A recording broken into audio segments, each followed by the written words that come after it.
Okay, again, filming eighth leaders whenever I can because this is what we're going to look like in a year, guys.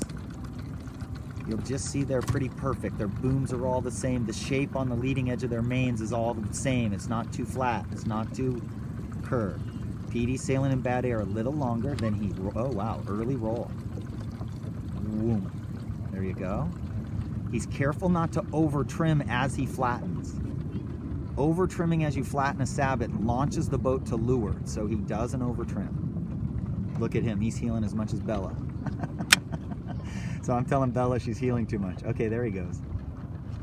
Samantha. So Samantha's on the loose trim right now because she doesn't want to point high. She wants to go fast.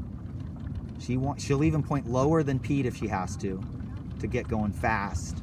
Oh, wow. Look at this. Carter. Carter was way back in third, and now he just crossed Pete.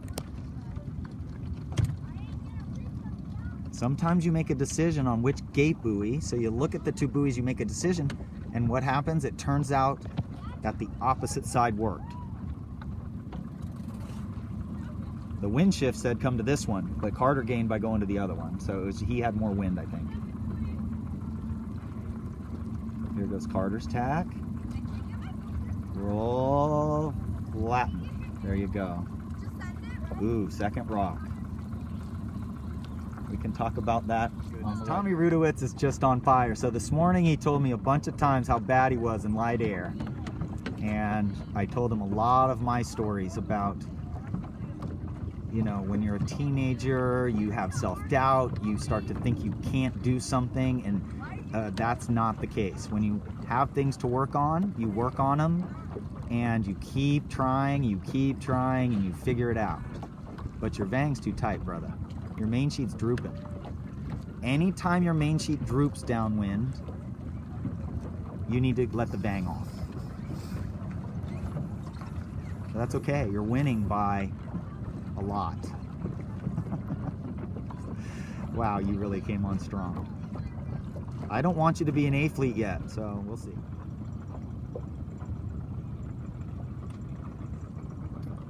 Oh yeah, so first and second and C2 are up here already. Wow. This has been a double lapper for, I think, the last race or next to last race. This guy's a good sailor. He's in third, fourth, fifth, sixth.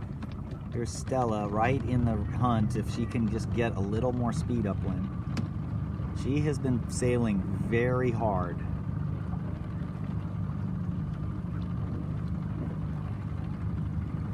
Trying extremely, extremely hard. And just not a ton of experience in the drifters. But every time we sail one of these regattas, it's training us for a drifter in the future. So remember that. You'll have 420 regattas in the future where this experience, doing this in light air and learning how to make these pigs move, will make you, and start. These boats are hard to start because they go sideways. So if you can start a Sabot well, it's going to make you a better starter in the Club 420s, anything that you do. There's Taylor. I think C3 first is, oh, are they sending them? They're on a double lapper for C3s. Wow. Okay, well, this is going to build some patience, everybody. This race is a half an hour from being over. Oh, wow, we missed that tack. Here's Taylor.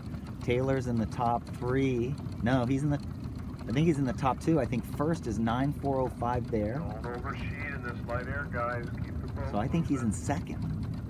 Remember, second is just like a first. If you can just hold on to second, you're going to cut your average down per race. So we're going to get 9 races in for this regatta, hypothetically. Maybe 10. Let's say there's 9. And, you know, you get a second. That lowers your average. It'll difference from 50 points in 9 races to 42 points, let's say. So it just cuts your average down a lot. That's why it's great to get top 3s. Now, most of these boats back here are just kind of all over the place. Some people heeling to windward. Some people heeling to leeward. You should be right in the middle. We split the difference. I think Logan looks fine. He's sitting, he's doing a little bit of a wheelie right there, but at least he's under his boom a little, and he's just got a tiny bit of leeward heel. That keeps the boom at the corner. He is luffing way too much, though. Come on, buddy. Gotta concentrate. We have a saying at Coronado Yacht Club created by Stuart Powell, famous Coronado Yacht Club kid. Well, not kid anymore, out of college. Telltales aren't flying, you're not trying. Stella going around the leeward mark. Yeah, the sail we have for the John Ingle boat doesn't fill when there's 2 or 3 knots downwind, but great regatta so far for learning. We have learned so much from here. Here's the leaders of C3 in this race. Here's Taylor. He's having to do this because he says his boom won't stay out. But I don't know. Here, let go of it for a sec. Sit down carefully. And the Vang's off, right?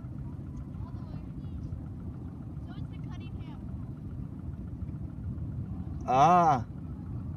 So it pulls the sail in?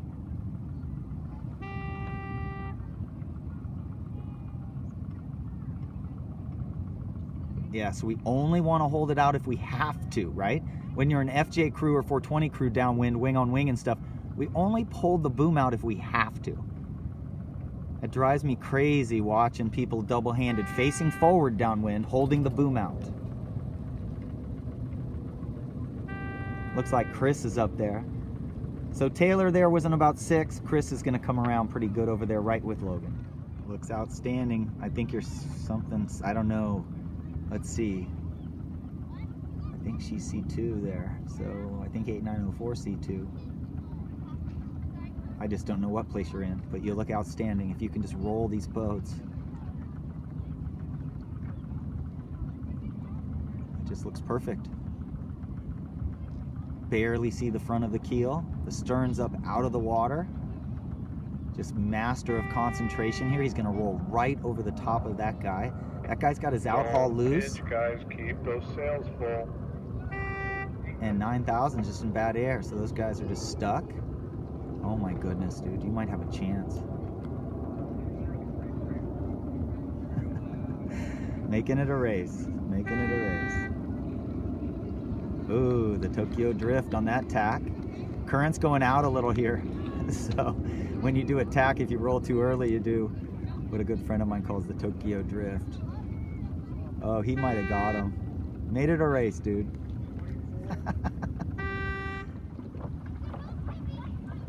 Outstanding. Now it's okay to heel the windward because you got the best puff of the day, I think. Great job, buddy. Okay, so I'm gonna think you're in about, again, 14 range. Ooh, these guys are all... So 7630 is starboard. 9403 is fouling him.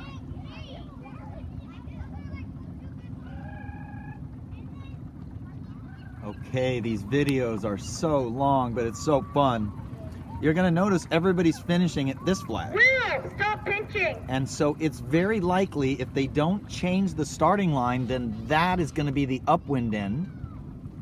Because if you think back to this regatta, you're gonna notice a lot of people, well, these guys seem to be coming straight.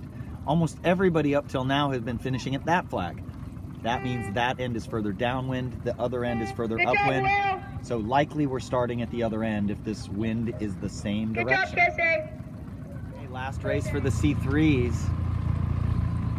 Chris had a good start in there. Looks really good. Looks like he's headed Taylor. Okay, guys, be careful not to overshoot. Look at that, dude. Near the line, guys. Coronado Yacht Club, that's our goal. Be in that front row. Even if we're not fully up to speed, we got to be in the front row as best we can. That's where the clearest wind, and it's the closest place to the clearest wind is on the front row. That's great. Logan's right in behind there. Now the wind is shifting left. These guys could all tack. Oh, look at that. Taylor, Taylor, Taylor. Love it. That was a pretty good darn tack. He's going to cross our buddy here because our buddy Chris isn't looking where he's going. Oh, and Chris is luffing. Look at your sail, Chris. Just got to get your sail full. He doesn't have full, but good job by Taylor. Bunch of fish in the water right here. Look at this, Chris. Chris is in first place. I know. Yeah, actually, I think she might be first, but Chris, I think, is first. There's a puff way out there past 8341. Ooh, I gotta move. So we'll see how he does.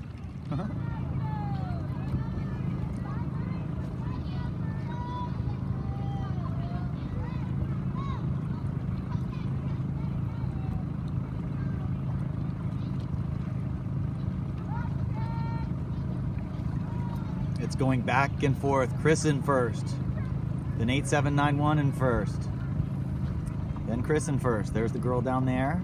Commit. I wish I could remember her name. Sorry. Good little sailor. Sailing a family-built boat. Her family, her uncles and sister and grandpa and grandma built Sabots. The C-A-M-E-T Sabot. The Comet, also known as the ALAX, A-L-A-X. Kind of a sharp-nosed boat. Kind of goes bow down quickly. Very good light wind, upwind boat. Seems to be good downwind too. Tends to go bow down quite quickly. The hull variances are not dramatic, but they make quite big differences. Chris is in a Corsair here. A lot more stability in the bow. Great race. His heartbeat's probably just going to be racing. This will be a video that his family gets.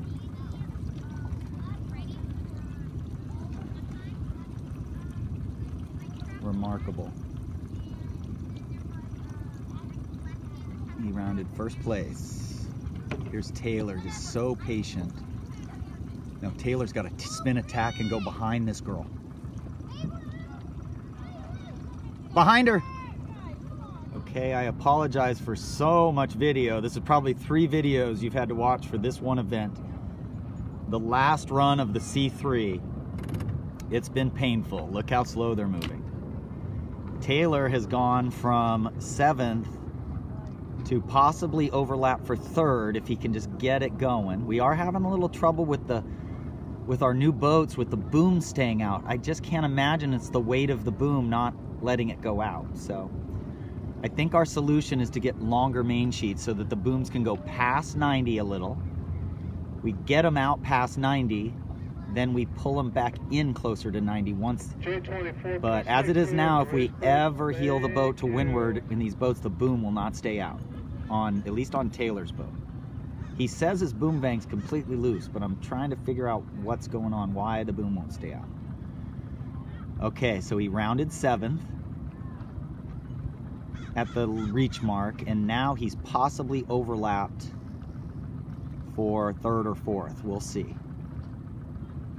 The tide is coming in, so the tide is actually pushing them into the buoy. Yes. You can see the buoy disappearing now as they're getting swept from our right to left. Yep, he's got a jive or he's going to hit the buoy. He's on starboard tack right now. He just doesn't know it. There he goes. Oh, just crushed in there. He totally had room. So